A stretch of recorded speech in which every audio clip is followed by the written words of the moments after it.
Right after laying an egg, the most vulnerable she'll be all day, a hen does the one thing a prey animal should never do. She calls out, loud enough for anything nearby to hear. That's not an accident, and it's not random noise either. There's a sound coming from your nesting box that predates domestication itself. One most backyard keepers have been hearing for years without knowing what it's actually built to do. If you think that loud call is just relief or fuss after the fact, wait until you find out what it might be protecting her from, what it tells the rest of your flock, and what it can mean the one time she suddenly stops making it. So what is she actually saying in those few seconds of noise? Could the way she sounds be telling you something is physically wrong? And what does it really mean when that call disappears completely? When your chicken lets out that loud sound right after laying, do you actually know what she's really saying? Yes, it's startling the first few times you hear it, but behind that burst of noise, there's something most backyard keepers completely misread. It's one of the most ancient and functionally complex vocalizations a hen produces, and if you've been writing it off as random fuss, which most people do, you've been missing a behavior with a survival history stretching back long before chickens were ever domesticated. Let's start with what that loud sound actually is. 1. It was never just noise after the fact. Most people assume it's simple. She's relieved. She's proud. She's just making a fuss because that's what chickens do. But here's the thing. That post-lay call, often called the egg song, is a remarkably consistent, structured vocalization, not a random outburst. It follows a recognizable pattern, typically a rising series of clucks that build into a louder, more sustained call. If it were simple relief or randomness, you'd expect it to vary wildly from hen to hen and from one laying event to the next. It doesn't. The structure is consistent enough that researchers have been able to study it as a distinct, classifiable vocalization type. Because consistent, structured vocalizations in animals are almost never accidental. They persist across generations because they serve a function precise enough to be worth the energy and the risk of drawing attention. A loud call immediately after laying in a prey species whose survival has always depended on staying inconspicuous is a significant behavioral investment. Something about that moment makes the cost worth it. Research into the vocal behavior of domestic hens has documented the egg song as one of the most consistently produced vocalizations across the species, occurring in the majority of hens shortly after oviposition, regardless of breed, housing condition, or individual temperament. When your hen calls out after laying, she's not improvising. She's performing a behavior old enough to be considered a fixed part of her species' communication repertoire. And by the way, if you've noticed that call sounds different depending on the hen or changes over time for the same hen, that variation matters. We'll get into exactly what it can tell you before the end. 2. One leading theory is about confusing predators. Have you ever wondered why a prey animal would draw attention to herself at the exact moment she's most vulnerable, having just spent several minutes immobile in a nest? That apparent contradiction has a proposed evolutionary explanation that's worth understanding. Here's what most people don't realize. The nest itself, with its eggs, represents a concentrated, high-value target for predators. One leading hypothesis among animal behaviorists is that the egg song functions to draw a predator's attention toward the hen herself, who can flee, and away from the more dangerous possibility of a predator discovering the nest through quiet investigation while she's gone. By calling loudly and then promptly leaving the nest area, she may be redirecting risk toward herself, a mobile, escapable target, rather than allowing a predator to associate the nest location with continued vulnerability. Researchers studying red junglefowl, the wild ancestor of domestic chickens, have proposed this predator deflection function as one explanation for why the behavior persists despite its apparent risk. It's worth noting that this remains a studied hypothesis rather than fully settled fact, with researchers continuing to investigate competing and complementary explanations for the behavior's origin. What's well established is that the call is real, consistent, and tied specifically to the act of laying, even if the precise evolutionary logic is still being refined. 3. It likely also functions as flock-wide information sharing.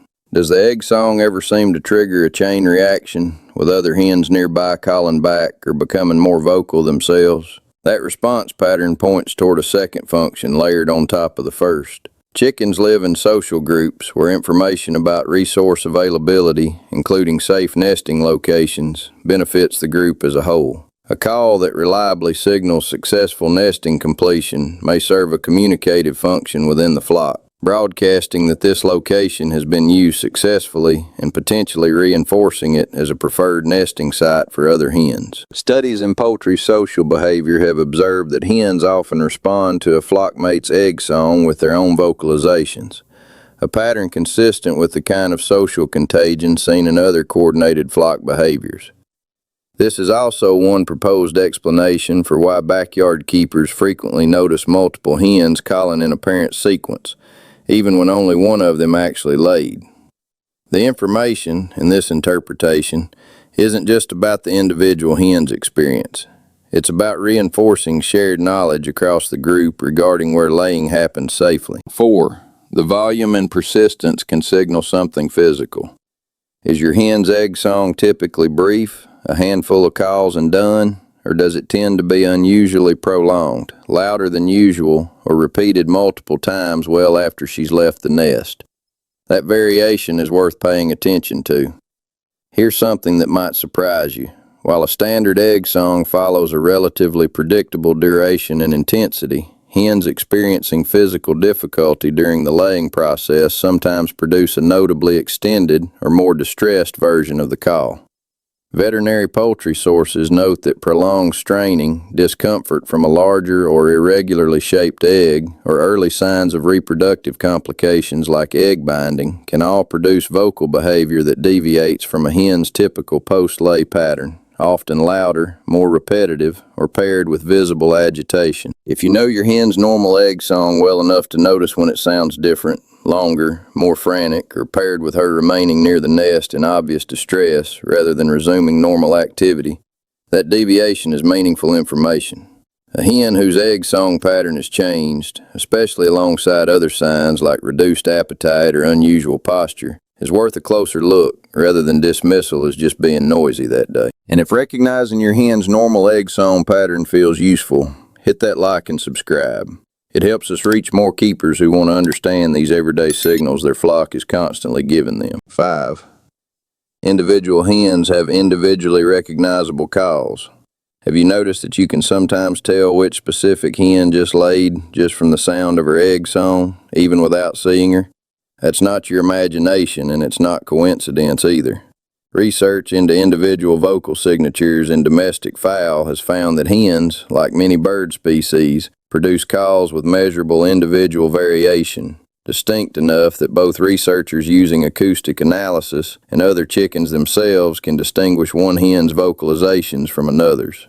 This individual signature isn't limited to the egg song specifically, but the egg song's volume and structure make it one of the more noticeable examples of this individuality in a backyard setting. This matters practically. If you spend enough time around your flock to recognize each hen's particular version of this call, you have a built-in monitoring tool. A familiar hen whose egg song sounds noticeably different than her established pattern is giving you information through a channel you already have access to, simply by virtue of knowing her voice. 6. The timing relative to laying tells its own story. Does the call happen immediately as she's leaving the nest, or does it sometimes happen before she's actually laid, almost as anticipation? Both patterns occur, and they likely mean slightly different things. Vocalizations occurring just before laying, sometimes accompanied by restless movement in and around the nesting area, are generally understood as part of the broader nesting behavior sequence, a hen settling into the process rather than specifically announcing completion.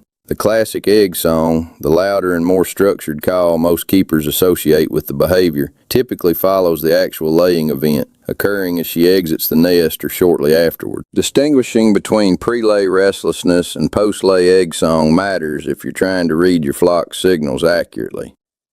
Pre-lay vocalization paired with nest-seeking behavior is simply part of a hen settling in to do what she came to do. Post-lay egg song is the completion signal, the one carrying the social and potentially anti-predator functions described earlier. Context, specifically what she was doing in the moments before the call, tells you which one you're hearing. 7. When the egg song disappears entirely.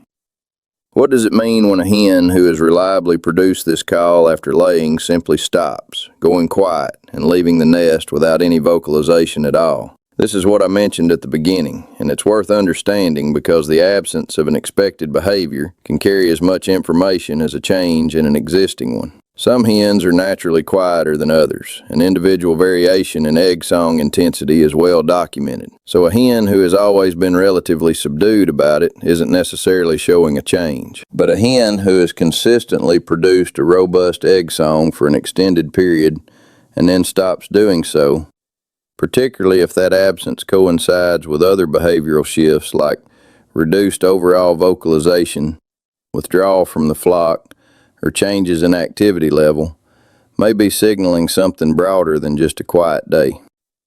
Reduced vocalization across the board is one of several recognized early indicators that a hen isn't feeling her usual self, and the egg song's disappearance can be one thread in that larger pattern, rather than something to evaluate in total isolation. The most useful approach is the same one that applies to nearly every behavioral signal your flock gives you. Know the baseline. Know what's normal for this specific hen. And pay closer attention when something that's been consistent suddenly isn't. That loud burst of sound after laying, the one that startled you the first time you heard it, isn't noise for noise's sake. It's a behavior old enough to predate domestication itself, carrying possible anti-predator function, social information sharing, and individual identity all wrapped into a few seconds of sound. The next time she announces herself like that, you'll know there's a lot more going on than just a chicken being loud.